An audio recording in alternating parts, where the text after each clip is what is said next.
Episode 62 of the Sports Marketing Machine podcast. I'm your host, Jeremy Nizer. I sit down today with Michael Brinkman from Full House Solutions. Full House Solutions sells targeted leads so that you can use those for direct mail or email or even phone calls for season ticket sales, group sales, and premium seating. So Michael and his team sell you the lead list. We talk about the benefits of building your own list versus buying a list, how you can use it. We talk about some case studies. We talk about use cases. We talk about a lot of things related to using a list, acquiring a list, and turning that list into ticket buyers. So without further ado, let's get to it.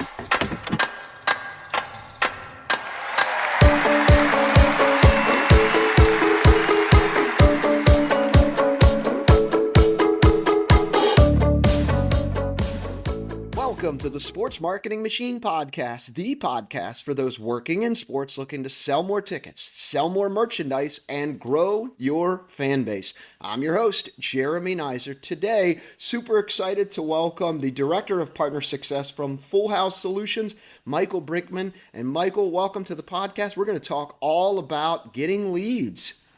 Yeah, thanks for having me. This will be a lot of fun. And I also wanted to mention, too, congrats on your 5,000 podcast downloads here recently. Thank you, man. It's been an honor and a privilege to just show up every single week and just help teams sell more tickets. That's it. So thank you. Absolutely. Yeah, That's great. appreciate This will it. be fun. Yeah. So let's before we dive into tactics and all this good stuff, let's talk a little bit about your background. How did you get to Full House? What is Full House? What do you do? Absolutely. So I'll date myself a little bit. Back in 2000, I started minor league baseball. So that was in Las Vegas. At the time, it was the Las Vegas Stars AAA baseball team.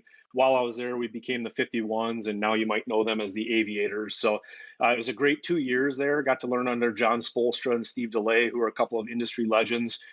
So sold season tickets, groups. We built a picnic area down the left field line that we sold. We also sold some field suites that were directly behind home plate. So great opportunity for me to kind of learn in that market. And then from there, was dating my now wife in Minnesota at the time and wanted to get back to Minnesota. So was fortunate enough to start working for the Minnesota Wild and spent 9 years with the Wild. Our first year was the Western Conference Finals run, which I thought was all about me, but it wasn't. It was definitely the players on the ice that made that happen. But had a lot of highs and lows there. We had a work stoppage 1 year and the All-Star game and a number of things. Was mostly on the sales side there, and then opened up an inside sales team, and then also went over to the marketing team while I was there. So we can talk a little bit about that. While my daughter was born, actually from the hospital, decided to leave sports for the time being.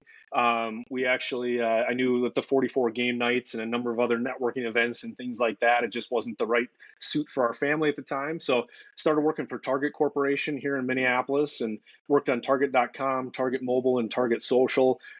Worked on Cartwheel or Target Circle, I guess, if you know that today, with a number of brands, both in the beauty as well as the grocery side of the business. And then in 2014, decided to open up my own company called Digital Ticket. And over those few years, reconnected actually with Steve DeLay and John Spolstra and started working with them as the vice president of ticket sales and the Ultimate Toolkit, but also connected again with Ron Contorno, who's the president of Full House Solutions. And I had purchased leads from him actually when I was with the Wild, and then started working with him quite a few years ago when I started opening up Digital Ticket. So been kind of a fun ride here with Full House, and it's been great working with a number of teams again. So Full House right now, what are some of the products you guys offer? And we can dive into kind of why would people buy some of these things, but what are some of the products that you guys offer and how you help teams? Yeah, absolutely. It's a full service agency kind of within the sports industry, I guess you could say. I mean, I give Ron a lot of credit. He started the company in Milwaukee and worked out of Chicago for a while, but he's currently based in Milwaukee again 25 years ago. And he originally Wow. started it as a lead and database company, specifically for the sports industry. And over those 25 years, we've worked with 1,000 plus teams and organizations in one form or another. And that includes 20 plus teams in each of the pro leagues, most of the minor league teams across the country. So it's been a great ride from that perspective. And it's evolved over these years. Again, so it started as a B2B, but we do a wide number of things, including direct mail campaigns is a big piece of what we do, and we can get into a little bit of that. But beyond that, we've also done a lot within the digital space here too. So it's been kind of fun to kind of evolve the company, as technologies have changed and adapt to the clients that we have. So, from a lead generation perspective, I always tell teams you need to grow your email list because that is still your number one highest ROI. Algorithms are going to change on social media, things are going to change. But if you own your list, like it's yours, like they can't take it, they can't change it, it's all yours. So, if Yep. teams are thinking about, gosh, I know I need to grow my email list, there's two ways to do this. You can grind it out, go out there and collect more email addresses by doing contests and all these different things, or you can buy a list, right? Yep, absolutely. And that's the thing. I mean, we've sat in that seat of the sales rep, and certainly. I mean, I'm going back to my Vegas days. My territory was Southwest Las Vegas, and you're out in appointments, meeting with CEOs and presidents, and you're looking at the trucks driving by on your way to the appointment to see which company and write the number down quick, or Mm-hmm. who's got the business offices next door. I mean, there's certainly canvassing, and there's ways to kind of cultivate your own lists, but purchasing the list is by far the quickest and easiest. Mm-hmm. And so there's definitely some upside to just kind of being able to, keep that targeted to it, and build it and grow on it as you need to. But being able to purchase it and hand it to your sales team and let them kind of dive right in and work it and cultivate those leads is certainly the quickest way. So if a team said, you know what, I like this idea. This is going to save us a boatload of time. It's actually probably going to be a little less expensive. What when they come to you and say, hey, Michael, I want to buy a list. What are some questions that you immediately ask them about buying a list? Absolutely. I mean, the biggest key is kind of finding out their challenges because every market, as we know in the sports world, is so different. Mm-hmm. If you're talking minor league versus pro, the scarcity of your tickets currently, I mean, there's a lot of factors that go into play there. Certain markets, really big, they try to use flex plans a lot, and there can be Mm-hmm. some pros and minuses to flex plans. Mini plans may or may not work. Full season packages may or may not work. So, what does that start to look like? So, for us, the big bread and butter, honestly, has been in the B2B and group category prospects. There's a lot of teams that focus a lot on their past buyers and their renewals that haven't come in, and how do I get those to win back single game buyers? There's benefits to all that, but some of the biggest low hanging fruit in terms of ROI and revenue for some of these teams that we've noticed is definitely within the B2B and group prospect space. So with those, we try to be very smart in terms of headquarters locations, 3+ employees, 5+ employees. You get into some of those big business categories of 20 plus or 50 plus or 100+ businesses.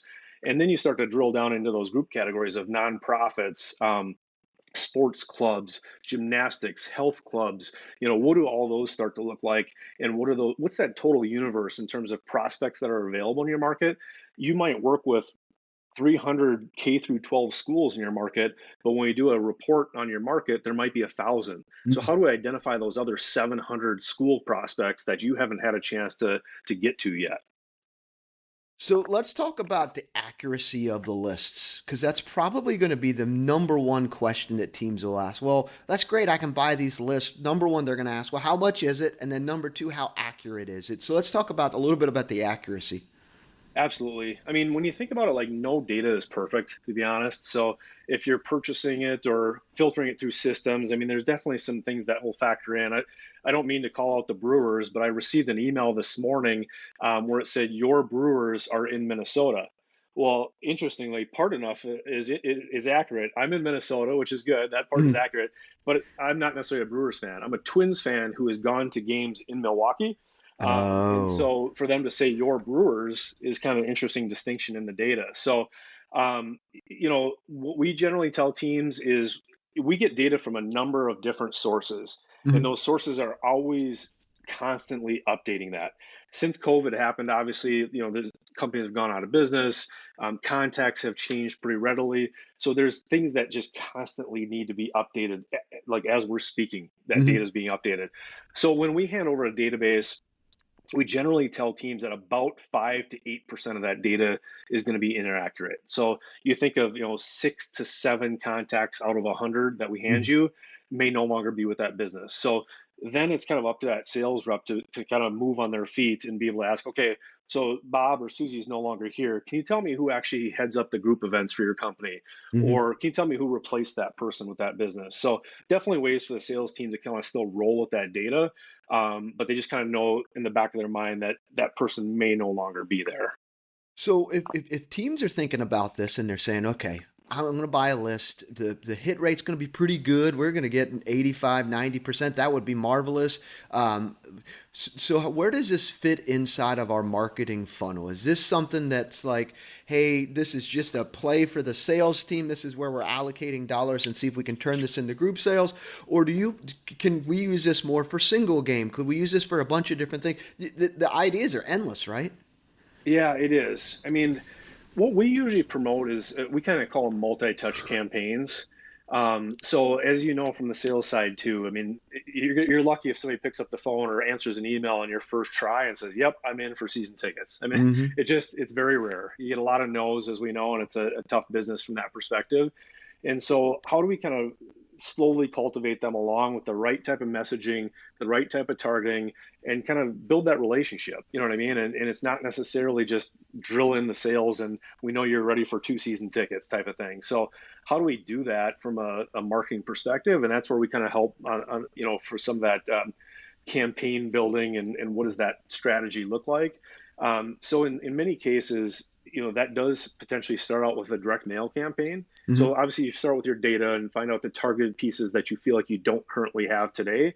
And then from there, how we build that targeted message and strategy that layers in, like you said, multiple things. Hmm. And I've heard, I did a little bit of research, kind of like trying to find out the quick 2024 stats, and one of them that I read was 84% of marketers agree that direct mail provides their highest ROI of any of the channels they use today. Mm. While 82% of them, this is in 2024, 82% of those that responded say that they're going to increase their direct mail spend in 2024. I don't know what happened to those 2% in between there that Hmm. think it's the highest ROI and not spending more. Sure. But that can be debatable. I mean, as we know, as marketers with Hmm. email and all these other channels, certainly debatable. But I think the one thing that direct mail does is it physically puts that brand in their hands. And there's some Hmm. things that you can do with augmented reality and a bunch of fun things from the sports perspective now Hmm. that can really make direct mail fun. And when they see a sports team in the mailbox, it's different than a plumber or an accountant or taxes or whatever. Sure. It's the sport, it's the local sports team. And Yep. so that's fun. And so whether it be a business or consumer side, we can kind of put that in their hands. So that's the first piece. And then from there, it's kind of on the sales team to be able to develop and cultivate those relationships. So you got the follow up phone calls, followed by the follow up emails, and then you're probably doing it again. So, Hmm. long story short, I mean, and I got some other examples we can talk about here, but one quick example is just in single A baseball alone, they didn't do a direct mail campaign. They just purchased a list. And the team that we work with spent, I think it was around $2,000 on a database. Hmm. And they told me, I said, they said they hit that list pretty hard. And I said, well, what does that mean? And they said, Yeah. What does well, that look I'd like? say we sold about $80,000 in season tickets off that. So they spent two, Wow. sold 80. And so that's what we want to hear is how can we almost Sure. turn that into another sales rep for you? Or, what I Hmm. mean? How can we have some success in the ROI perspective that lends to more for a team? Yeah, I mean, obviously that's an anomaly. Not teams. If they come to you and say, "I want to do this, count me in," they're not gonna. There's no guarantee they're gonna get that. Right. But 100%. but on the high end, I mean, that's fantastic. I think about that just as a consumer, just in my own mailbox. I get a ton of emails, but I don't get Yep. as much mail anymore. So it's kind of shifted in the last 10 years, where I used to get boatloads of quote unquote junk mail, but now it's not that much mail that I actually get in my mailbox. It's my typical bills and stuff like that, birthday cards, and then a postcard like that would definitely stand out for sure. So, Absolutely. And we try to do some fun things too, even with like the styles of the postcard based mhm. on the size. And we do a lot with plastic postcards these days. So they're a little thicker to stand out. We've done some for some NFL teams that are more of like a velvet soft feel. So when you start Hmm. talking about like premium seats, it can have gloss to it or, shininess that basically kind of stands out in your mailbox and has a little more of a soft touch feel to it. So yeah, definitely some things from the ticket side that can make those unique. Yeah, absolutely. So let's go through an example, just for funsies here. You mentioned Steve, so I'm going to bring up. Let's just say I work for the Make and Bacon, and I want to Yep. do a group mail campaign. We've got group sales guys. I got to get them some leads. I'm going to go to you and say, okay, get me some leads as some group sales folks. I'm looking for companies 20 or more. And you get the list. I pay for it. You send it to me. What should I do? What's the first thing I should do? Once you have the database, yeah. Mm-hmm. So literally, then it's like whether or not you add a mailer to it is totally up to you. So you don't have to do that. Mm-hmm. Obviously, there's print and postage and things that go with a mailer. So from a budget perspective, that's kind of where the decision comes from. But from there, honestly, it's kind of depends on the team and how they divide those up. So do they divide by industry? Do they divide by territory? Mm-hmm. Like, or is it kind of open? And so the list that we provide back, they provide sales volume on the business side of things, as well as number of employees. So generally, like a VP or a director of ticket sales will take that list and divide it by however many sales reps they have, Mm-hmm. and then kind of start their outbound campaign. So that's when the phone calls are starting, the emails are starting, and kind of, whatever approach you're taking towards, what's the hot ticket packages we have currently, the mini plans, the different package offerings that are working best for our market and our team. Mm-hmm. That's what we're going to focus on, and how do we kind of stay after those lists and then track it fully as well. Perfect. Great idea. Let's talk group sales a little bit. What are some examples of some teams that you've worked with that have had some success, and kind of what was the angle or the pitch that they made within their postcard? Yeah, absolutely. Couple of examples that maybe come to mind. A AAA baseball team that we worked with here recently, they had their 30th season. Mm-hmm. And so what we did there is we actually pulled businesses in the market by anniversary. So 5, 10, Oh. 15, 25-year-old companies, for example, and basically said, hey, it's your anniversary. It's our anniversary. Let's have a good time. And so Mm-hmm. they showed kind of the suites and loge packages and things that they had available. That in that case, the assistant GM that I worked with, he called me back and said, "You won't believe it. The mailer just hit. We've already sold 3 or 4 groups from it, and one of them was a 300-person group plus catering." So Wow, in that's that a case, they good money spent, there. yeah, exactly. They spent $4,400 on their data, printing, postage, everything. And in that case, it was $10,000 in one sale. Plus, they had some other hand raisers, and they Mm-hmm. hadn't even started their outbound campaign yet. So those are kind of the fun ones. Like you said, it doesn't happen for everybody, but that's what we're trying to do: is how do we raise some hands in the market, but then allow you to have some good flexibility for your sales team to build upon that.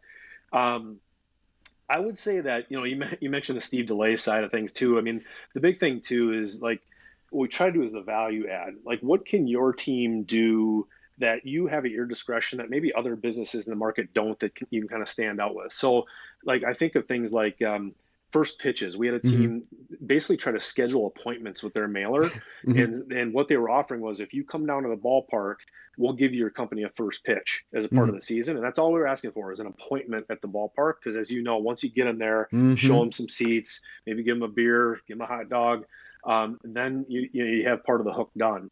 And so what they were doing was just kind of using their mailer to come up with those hooks. And then from there, kind of draw them in and get those sales. So the last I talked to that team, they had like 75 or 80 appointments set from their mailer. So that's another good example.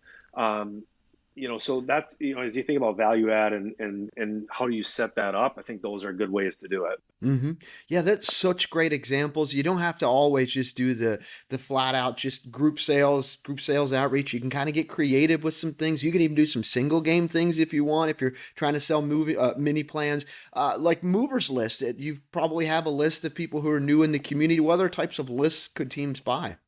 Yeah, absolutely. New movers is a pretty big one, actually. A lot of teams are interested in that because they feel like they've kind of beat the dead horse of the single game buyers list and Mm-hmm. some others. So new movers are obviously fresh to your market. So we take a look at, like, by household income, move distance, distance from your venue, those types of things. We can kind of start to build that list out. So new movers is certainly something we can look at. We certainly look at things like interest in certain sports. So if you're a Mm-hmm. baseball team, hockey team, basketball team, we can find interest in sports based on survey data, past purchase history, those types of things. We look at, like, children present in the household, so if you're looking at mini plans and family offers, those types of things.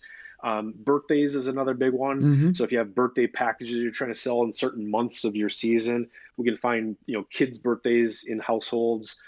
So a lot of different fun things, especially on the consumer side, but also too, even on the business side, we can do executive identifiers, Mm-hmm. which is basically, like, we can look at reverse appending your data and kind of finding out where your current single game buyers work. for example, Hmm. which could lead to some good group prospect opportunities. In the college space, you can find out, VPs and directors of businesses near you that also graduated from your college. Hmm. So lots of different opportunities and upsides of different types of prospects to think about. Yeah, and I just tell teams just on your point there of kind of reversing the data, you just take a look at your single game buyer list and you take out all of their personal email addresses, your Gmails, your Yahoos, your Hotmails. All that's left are business email addresses and businesses buy group tickets. So Yep. you can look through, and if ABC Supply Company is a ticket buyer, let me see if I can dig in to see who the contact is, or maybe you call the person who bought the ticket. That would give you that. But you just take it to the next level where you can get so much more data, even though the fan hasn't provided that, right? Absolutely. And you can, yeah, that's the other thing too. You can append on certain pieces. So if you don't have the email, but you have like address information, for example, there's ways you can add pieces of that to your data set as well. But yeah, great point. Man, this is so creative. You could do just about anything working with you guys on figuring out how to take data or buy some sort of data, buy a list to be able to target, but it's really up to the team's needs and wants, right? It is. Yeah. And it's honestly up to the teams to follow through too, which is kind of Yep. the crazy part. Like I ask about ROI a lot, and we do have some great ROI stories, but it is kind of up to the team for the follow up and really execution of the campaign once we kind of get it out the door and hand it over. So it certainly need, kind of a trained sales team that can do some positive, things with those leads. I will mention just a couple of quick success stories too, real quick. We had an NHL team that did a more premium campaign in their market, and they had an 8-to-1 ROI on their ticket program. And this is a team that has sold out game after game over the years and basically has a waiting list. Hmm. Speaking of waiting list, we had an MLB team that wasn't hearing back from their waiting list on calls or emails. So we recently actually did a mail campaign for them, and it did $1.2 million in ticket sales. So again, these are people on the waiting list. We know Hmm. they're engaged and interested, but they weren't following up by phone or email. So we thought that was pretty interesting to engage them by direct mail that way. And then just here in spring training, we work with another Major League Baseball team that has a STEM Day Hmm. group opportunity that's coming up here in late April. And we heard the other day that they've sold already 2,400 plus tickets to their STEM Day through their mailer. That's So awesome. again, some opportunities that are kind of fun stories to try to tell through some of that channel. Yeah, absolutely. So just that STEM day there, they buy the list. Your point about the staff, how do you, what do you say to teams to keep their ticket sales staff from being lazy, for lack of a better word? Yeah, I mean as we know, it's Mm-hmm. a driving industry and it's Mm-hmm. not for everybody. But there's definitely upside and there's definitely, I started in ticket sales my start in Las Vegas, I feel like really kind of opened up a lot of doors throughout the course of my career based on who I met and just getting me out of my comfort zone. I never really saw myself as a salesperson. Mm-hmm. And so I think there's a lot of younger kids who are kind of trying to get into sports these days. And it could be, hey, I want to be in social media or I want to be in PR or I want to be in the player side of sports, the GM side of things. Ticket sales really can open up those doors, but it can be Absolutely. very uncomfortable at first. And so it is a lot of phone calls. It's a lot of no's, like we talked about earlier. But it's kind of being that persistence of having those outbounds, taking those yeses and successes when you got them and feel Mm-hmm. good about them, and keep driving. And for me, when I started in sports, like I would look at a box score when I was a kid, and instead of looking at who had the most points last night or the most touchdowns or yards, whatever it is, I actually looked at the bottom and I looked at the to see what the attendance was. And Mm-hmm. again, being from Minnesota, we lost the North Stars here back in the day, and I just didn't want our market to lose any more franchises. I wanted us Mm-hmm. to keep those teams. So I always looked at like how successful are those teams from a revenue perspective. And so I started thinking when I went to college, like, okay, I want to be in the revenue side of sports, and how can I impact that? Mm-hmm. Well, the first is as we say with Full House, is butts and seats. Like we need to get people in the building, and some teams can do it really well and some teams struggle with it. And so I always wanted to be kind of somebody who can kind of help put those butts in seats and drive that revenue to keep teams successful. And as you're keeping people coming through the doors, as we know, that's more more sponsorship revenue, it's more concession revenue, it's more Mm-hmm. merchandise revenue, and so all of that feeds each other and becomes the success story that sports is today. I think ticket sales in professional sports, minor league sports, even college athletic, it oftentimes it is viewed as like, oh, I got to start there. But in all reality, if you can be successful there, like the path to become an athletic director, it's all about building relationships and helping people reach their goals and win-win situation. And same thing in the working in sports. If you want to be a general manager at a major league baseball team or hockey or soccer, whatever it is, like having a position is ticket sales and getting going. Like it opens up so many doors, just like you said, but you're building the skill sets that you'll need to be successful at those roles. So, Absolutely. yeah.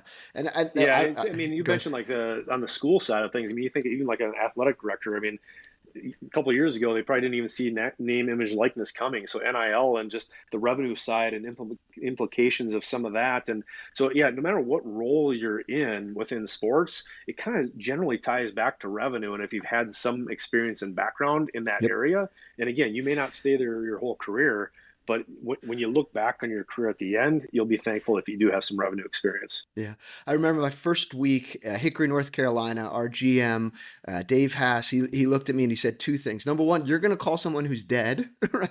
Yep. It's like, well, golly, okay, That right? might be Like, that 5%. Yep. yep, you just have no idea. And then confidence comes from having some sort of success. So just keep going, man. So it was like, all right, Absolutely. I just got to keep smiling and dialing. So I think Absolutely. when teams are buying lists and what have you from you guys, having that list, they just smile, dial, and it's all part of. If you do a postcard, you do the email, it's all part of it all to be able to make some money here. Let's shift a little bit towards kind of some digital marketing trends. So there's a lot to do about the websites. They're getting thousands, hundreds of thousands, and even some websites millions of visitors.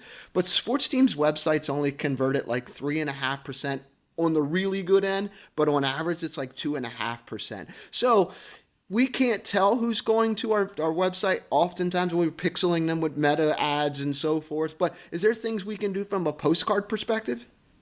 Yeah, so we actually have a product that we've been doing the last couple of years that's had some good success with called Postcard Retargeting.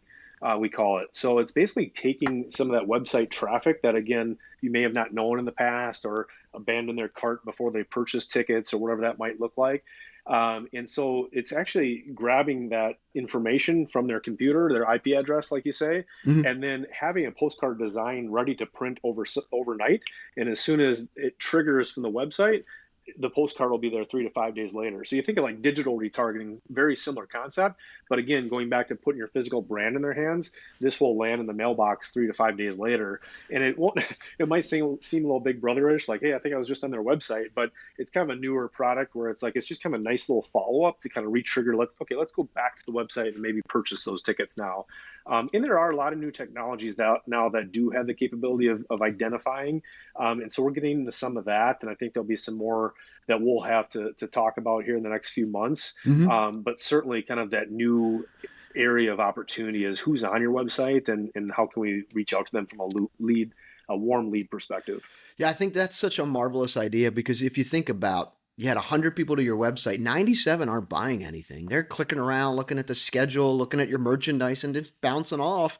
How do we get them to come back and convert? And if you can get some of those to come back, you're paying for the leads, you're paying for the mailing. If you can get them to come back, and as long as you know, if I can get them to come, my average order value is $40. I can get them to buy that. We're going to be okay. We're going to make money here. So Yep. oftentimes teams forget to look at the data related to ticket packages. Like what's the average order? How many tickets are they buying? How much money? What are they buying in the merchandise? Typically they do per cap, which just drills it in by game. But if you're looking at a season, I think that's such great because you say, hey, I'm willing to spend $5 to go get and make a sale knowing that I'm going to make 40 on this end. So I'm going to do that all day, every day. So it's glad that you guys have something like that. Any other digital things that you guys have coming or similar to the retargeting that might be able to help teams? Yeah, we do a lot in the space, the digital space too, where a lot of teams might think of it as like the geofencing side of things. Mm-hmm. We actually drill down literally to the buildings, the walls of a building. So could be a sports bar or sporting goods store or athletic complex, and you can start to tell kind of the people that are coming in there, and really be able to capture those mobile IDs. And then from there, as they go back to their daily lives of work and school and everything else, you can start to reach them through desktop, mobile, and even honestly OTT streaming ads as well. So kind of some fun things there in the digital space.